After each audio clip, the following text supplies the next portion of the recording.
So yeah, today we're going to be talking about our story where we were talking about characters, our two characters, female and male.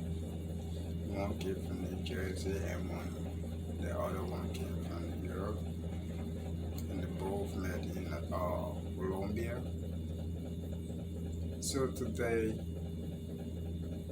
we're going to begin or start from where we ended on the second episode.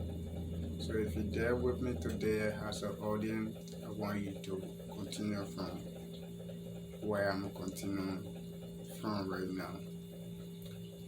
So the guy took the letter to the lawyer of one of his friends, direct him to Colombia, city of Columbia, South Carolina, directing downtown.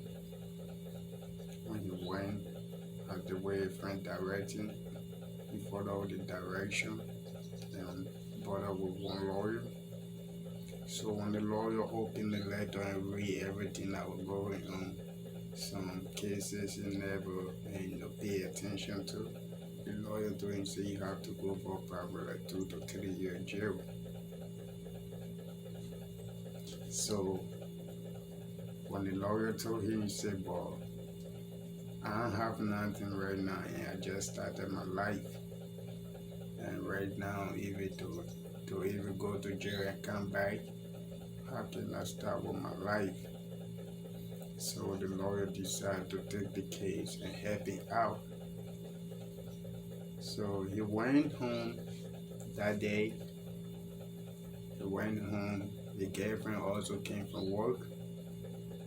The both of them sat in the bedroom while lying down. He discussed the issue with his girlfriend, saying that the lawyers will have to go for 3 years or 2.5 years jail or prison. That's the only way I can come back to my life. But I told the lawyer that right now I have nothing on hand. I'm doing nothing, so I want them to really understand the situation I'm in. So he said he's going to start the case from where we start from, so he'll help me out. So he discussed the issue with his girlfriend, and his girlfriend also understand. Said, well, even if he can make it, you can go to jail. I can be out here, be working until you come back. This story we need to tell you about life, more about life and concentration on life. So she told the guy need to go to jail and spend the amount of time or serve the amount of time the lawyer want him to serve, and she gonna be out here working and putting things together until he can be back. So the guy understood. He was doing his stay on a little job on McDonald's, doing a little things, small things, getting a little paycheck. After then, a few days or a few weeks later, the lawyer called him at his office once again. He went there with his girlfriend. The both parties went together that Wednesday morning at 10:15 a.m. and went with his girlfriend knocking at the door of the lawyer. And the lawyer more about how to understand that you need to go to jail or prison to spend the amount of time and to come back and be your man. So this guy took a girl and went to the lawyer discussed or talked to them about how he need to go to jail and come back with a positive vibe. So nevertheless,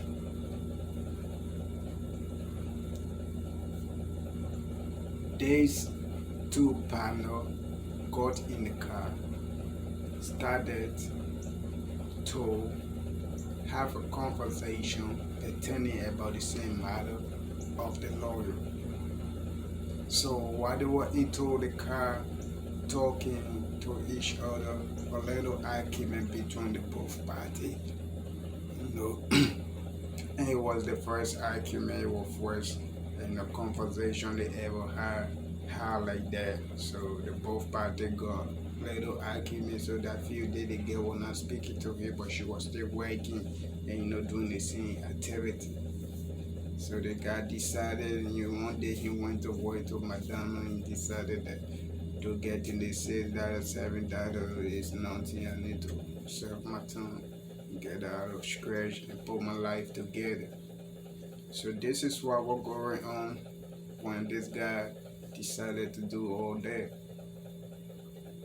This girl too was having a supervisor I talk about. The supervisor was aiming at her already, gave her a job and added another hour to her job, said she need to be assistant.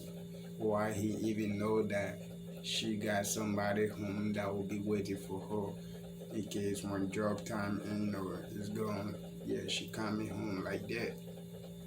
But the supervisor, because he was interested in her, so he tell her that I gonna give you another 4 hours to your hours so you can be around me.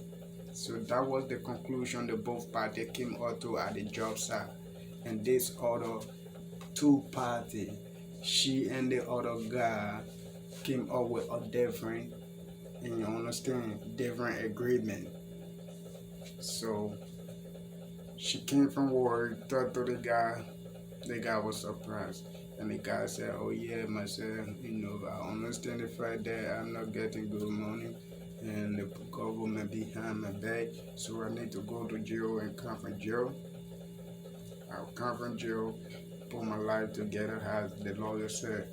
So the guy said, it seems that you're on the rightful path, because even if you don't want to show yourself, they already know where you are now. So you got to do what he said. So the both of them agree on the statement, and everything was fine. So he decided when everybody wanted to beg him to go to prison and spend a little years and come back and pull himself together. So he was still working to the same place, getting a little change one house on or one evening. The police surrounded him and caught him and carried him to jail. While he was in jail, everything was fine. Little bit, and calling, having conversation on the phone. His girlfriend used to visit him sometimes. The prison, everything was fine. Calling each other, friend he used to know. Friend used to go around the gate and talk to her. And, people he used to work with. So everything was fine for the few time, and she was making her life out. However, the supervisor over there digging on the other guy in jail. The supervisor want to take her as his own woman. Now he have more hours that she can leave right now just because he want her to himself. So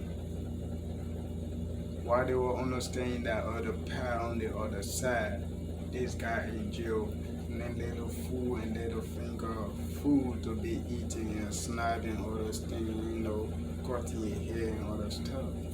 So while they were in jail, one day an argument came up between him and his friends. The other friend was like, man, you don't even know. You understand what I'm saying? You don't even know.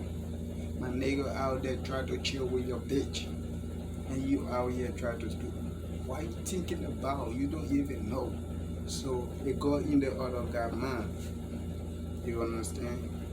It was little, something that really affect the heart, and it really causes heartbeat.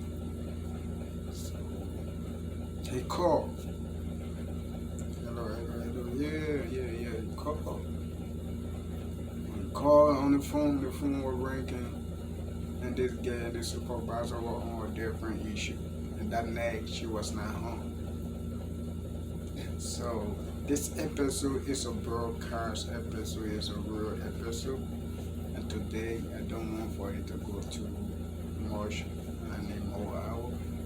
I'm gonna try to end the year today. The next day will come. We're going to, see ourselves. So he called his girlfriend and phone was ringing. Supervisor too don't want to leave her alone. She don't even want to pick up the phone. So when they got called, the phone kept ringing and got angry. You understand? So the next morning she went home and she was to back to the supervisor's house. She saw the missed call and didn't return the call. So we kinda say anything about it. The next morning she took her time, went there, face to face on camera, talking to each other and expressed himself to her while we're going home with him in jail with his friends. And she said she was not doing anything with anybody. She swore to her God. And the guy said, "You hope you'll be there for me." She said, "Yes." And everything she said was why the guy will pay attention to. The guy said, "Okay, I hope you on you, how life look out there. So when I get out, or when I get out, I'm gonna, be there for you too." So making her to understand him. So today we are ending the story here. Next day will come, we'll pick up the story right there. I think every one of you will pay attention to this video or who say live and always. This is board to keep coming. There's more things to talk about.